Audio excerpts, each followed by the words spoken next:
Since 2007, the matter of citizenship and who qualifies to sit in the Jamaican Parliament has been on the political agenda in Jamaica. Events involving Norman Horn recently in the People's National Party over the last 2 weeks or so is a clear indication that the matter needs to be resolved or addressed in the Constitution. Section 39 of the Constitution outlines who qualifies for membership in the Jamaican Parliament, but if the Constitution is respected and followed, citizens of 51 other countries would qualify to sit in our Parliament. So where do we go from here? And what is a sustainable response?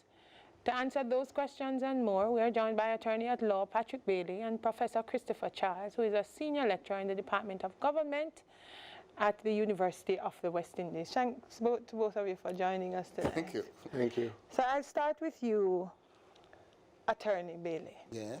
This matter of Section 39 of our Constitution, how it is interpreted from time to time, how since 2007 it was brought to public attention and the ongoing conversation since then, and the fact that it has been adjudicated, of course, in the judicial branch, but hasn't been resolved. You have been hearing the conversation, seeing the saga unfold. Yes. Do we need to move to constitutional reform towards a resolve, or is it that you think our political leaders are not doing their due diligence? No, the Constitution is quite plain, quite simple as to who should sit in the Parliament. It says that once you swear allegiance to another state, another nation, another country, you are not eligible. The words are very clear. As a matter of fact, it uses in the converse, in the sense that it allows you to go in, there's not a bar, but you can be disqualified. You have to see the Constitution as a sort of inert document with words. But for you to be disqualified, somebody has to take an active step and disqualify you. Now, it would be very stupid of you to recommend somebody, knowing fully well that that person has sworn allegiance to a foreign state. And that would mean that you are setting up that person to be disqualified. So I perhaps should ask you then, Professor Charles. Norman Horn was recommended by the then leader of the opposition, president of the People's National Party, Peter Phillips, and from all intents and purposes, it was aware. It seemed that people were aware that Norman Horn also had American citizenship. What then would allow a well-thinking politician to appoint somebody who's swearing of an oath of allegiance to another country would automatically disqualify them? I can't speak to what was in Peter Phillips' mind and Norman Horn's mind at the time, but I'll just say what my suspicions are.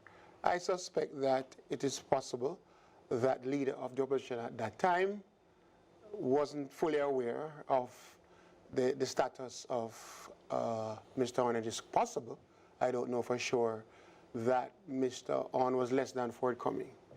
Because these are two possibilities, because it is beyond me that we have been here before several times where people have gone to court and legislators have been disqualified, and some have been forced during an election to go and renounce citizenship or to renounce it before they enter representational politics. So we should not be here. So the political parties then have to decide and to say to people who offer themselves up, look, tell us truly if you've sworn allegiance to a foreign power. And the political parties do have forms that people who are offering themselves up to run as parliamentary candidates complete. So you think that should be a question they add? No, but it's there. I mean, they do ask, but it is the due diligence and the follow-up and probe and to ensure that the persons who complete the form are being totally truthful, and you do all the checks that is possible to ensure that we do not have this problem again. Mr. I would go further, and I wouldn't just ask a question. I would make the form a declaration. So apart from this, you must say, I do solemnly and sincerely declare that I, John Brown, I'm not a citizen of any other country than Jamaica. No, but that's what I'm saying to you. No, that the lawyers can do that. The PMP is replete You with lawyers. are comfortable with the Constitution allowing 51 people from 51 other countries. The Commonwealth. The Commonwealth, yes. So an Australian could. Yes, because it's Australia. You're comfortable with? An Al-Qaeda member from the tribal region of Pakistan could relocate I don't to know. Jamaica. Why would you be? Why wouldn't you have a problem with that, Mr. I would not have a problem because you don't the have a Commonwealth, problem. we are part of the Commonwealth. Jamaica is part of the Commonwealth, and we recognize. I'm looking at you suspiciously. No. We recognize that we have a common history because we all And came we're claiming through it in British 2020? colonialism. Wow. I do not have a problem with a member of the Commonwealth, whether it be Australian, whether it be Ghanaian, Or Pakistan. Nigerian, Pakistani, Indian. That's fine with me. But there's a contradiction in the Constitution in the sense that it said you should not swear allegiance to a foreign power. Yeah. As far as I know, the countries in the Commonwealth, they are foreign to us. They are other countries. Exactly. So legally they are given an exception, but it puts us in a bind because as Jamaicans, as Caribbean people, we're a migrant people. And I don't know a Jamaican doesn't have, we all have family members outside of Jamaica. Most of living the elsewhere. United States, England and Canada. Right, yes. A senior lecturer and a professor are two different ranks. Right. So the term is professor. I'm not one for titles, but I'm just correcting the error. Didn't I say Professor Christopher No, but I'm not a senior lecturer. I'm above that. Oh, I got you. Yeah, so I'm just correcting the error. Okay. But as I was saying, I see the Commonwealth countries as foreign powers, and I think we should not allow people who has a passport from any other country, except a Jamaican passport, to serve in our legislature or in government.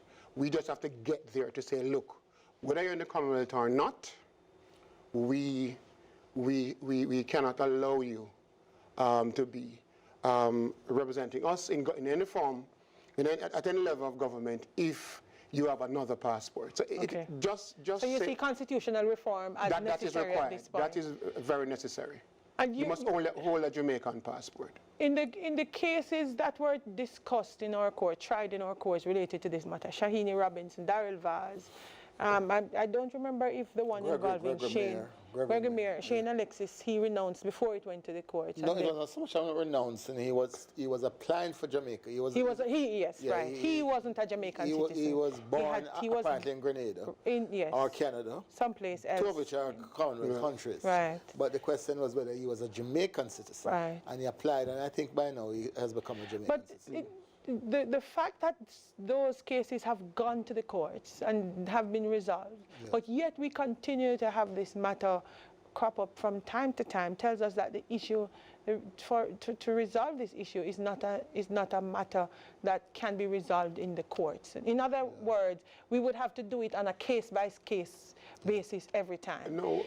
But you are saying, Mr. Bailey, that even you're saying you see the need for constitutional reform, but you're saying even in light of that, it's still a matter that the Constitution speaks definitively to. Yes. But why do we need to go to the court every time to have it resolved? The Commonwealth citizenship, has never been a real problem in Jamaica, The problem has always been persons with United States passports. We have embraced the Commonwealth. I mean, take somebody who was born in Trinidad or Bahamas, they're all Caribbean people. And many people, first of all, when the university at Mona was the focus, a lot of Jamaicans and other Caribbean nationals intermarried. I know of persons who were born in Grenada and have been living here from the devil was a baby. And but it's not our familiar cousins, our brothers and sisters in the Caribbean in this case that would have me be a little bit antsy. It would be the fact that somebody from India or Pakistan or even Canada has the same standing as somebody from Trinidad. Remember your history, a lot of Indians came here as indentured servants. And they would be Jamaicans. They still have relatives in India. They may be distant relatives. And they have come, we have a well-defined Indian community in Jamaica. We have Pakistanis also have come over and made Jamaica their home. And I don't have a basic problem with that. That is not where the problem is. I do not support a non-Commonwealth person being in our parliament. That is basically my position. I will live with the Commonwealth people, but I'm not going as far as to say the Germans, the Spanish, but what would be the French. The danger in the United, somebody who pledges allegiance. The United States, our neighbor, we have a whole lot of relatives living in the U.S. Some of us, half of our relatives live there, some of us here. Why not then, since we don't have a problem with the Commonwealth, why not allow the U.S.? For independent states, former British colonies, there's no Commonwealth among us.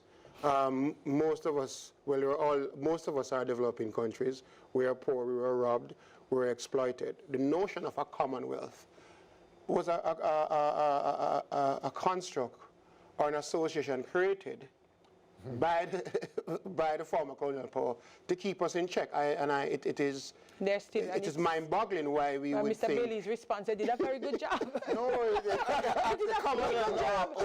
Commonwealth came out of what was known as the British Empire. Right. Remember the saying? You speak so proudly of it. No, the sun never set on the British Empire. It has set. Yes.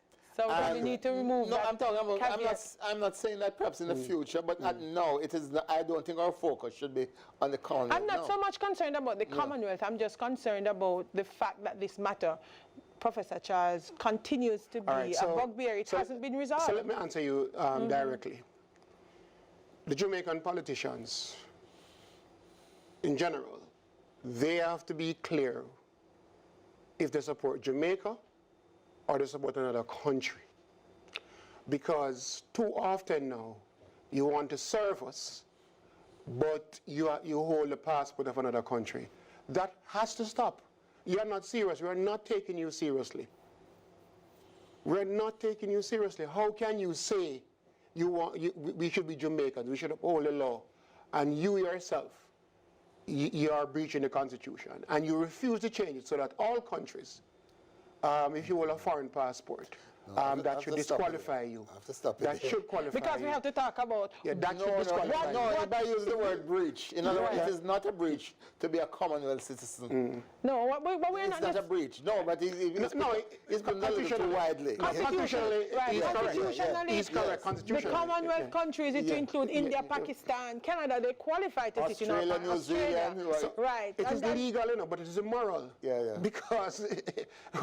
Right. So that issue... They're not Jamaicans. It is immoral, although it is legal. That issue of the Commonwealth is not the substantive issue. My question also, and we go back to you, don't you find, in this particular case, and in the case where someone would have known that they have sworn allegiance outside of what is specified by the Constitution, but yet sit in the Parliament or attempt to access the Parliament with the set intention to make laws and to participate in the legislative process while knowing that they are in breach of the Constitution. How do you assess that character and what we would be doing with such a character in our political process? Our constitutional system to work properly, it's really based on an honor system, What we have done, we have tried to copy the British. But the British, for whatever faults they have built, no, I'm telling you, this is a historical fact. It may be pretentious, it may be hypocritical, but they have tried to build their system on an honor system, where you're expected to speak the truth, you're expected as an honorable person to declare that you're so or so. We don't have that honor system. What we have is a sort of mismatch, opportunistic expedient sort of thing where people think they can get through with something at the moment, just at the moment. We're at the moment. So it's the Constitution which has laid down a rule for all intents and purposes, but then you're saying that the people who are seeking then to enact and to live these rules are not living up to an honor code that would have them speak the truth of their reality. If you have a dual citizen, you must say so. What is so difficult to that? Is it then that, Professor Charles, that we can say there was a breach? When we talk about a duty of care to the Constitution and to the laws, and is it then that in this case there was an attempt or there was a breach of this duty of care, at least you know, in the attempts to recommend for appointment to the Senate, Norman Horn? I don't think Norman Horn only knew that he was a United States citizen when the new opposition leader, Mark Golding, pointed it out. He knew before. And this calls into question the integrity of our politicians. I don't want to lay it squarely at the feet of Norman Horn because it has happened before. And we have to hold our politicians to a very high standard to say, declare who you are and who you really want to be.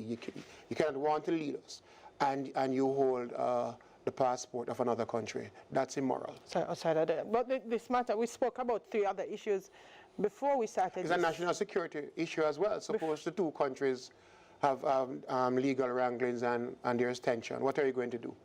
And you hold passport for both countries. But this matter of the removal of the Queen as head of state. Yes. And there was another matter that we discussed at the top of that was mentioned in the news, and it points to the need for constitutional reform in many instances. But this, like those other issues, are deeply entrenched. And a provision that is deeply entrenched must be addressed a particular way. Yeah, Is it worth it for us to go to a referendum, Mr. Bailey, to address these outstanding matters in our constitution? My only fear of going to a referendum prematurely, and we have been trying for decades to deal with it, so it's not premature in that sense, is that if we go and the electorate rejects what we are seeking, if it's rejected, we cannot go back at least for another 65 years. It will be so deeply embedded in person's memory that we dare not go back with the same question for another 60 to 70 years. You mean since federation, you're using the federation? Yes, yes. Because... But times have changed. We can communicate with people differently, and I mean, I look at the federation, the failure of the federation experiment as, you know, no, you see, the federation, you know, was pure politics. Right. It was one-upmanship between Bustamante and Norman. That was basically what it was about. And that continues. Because we only have a minute, so we can just... And that continues. That continues. So that people won't look at the issue, people will look at their party. And people, remember, you know, you need to have at least a 2/3 majority in the plebiscite itself. You have to have it in the parliament, at both House of Representatives and at Senate. Now, when last have you got a 2/3 majority at any level? But, you know, functionally, we're not benefiting from having the Queen as the head of state. Yeah, it doesn't really, we have a King's House, and we spend millions for our poor country having that office. We can abolish that office, and we can do without the Queen and the Governor General. I think so too, and I think the idea of a referendum is one that we kind of need now to inject some enthusiasm and to create more public education is required in the democracy and in all the provisions of our democracy. Yeah, I know Mr. Bailey, you know, is concerned about the competition and the tribal politics where people would campaign. That's right. In terms of PNP, JLP. But our civil society would disrupt that. But we need to educate the public on the issues. Yeah, I think the pros and the cons. Yeah. And then put it to the people, educate them. Don't you think we have an active enough civil society and people in academia to disrupt, and our press to disrupt that? It's not, I think we have become much more involved and complicated in our practice of politics. But I hear that we have to run, so I can't even hear you on that, so I have the last word in that one. Thank you both for joining us this evening.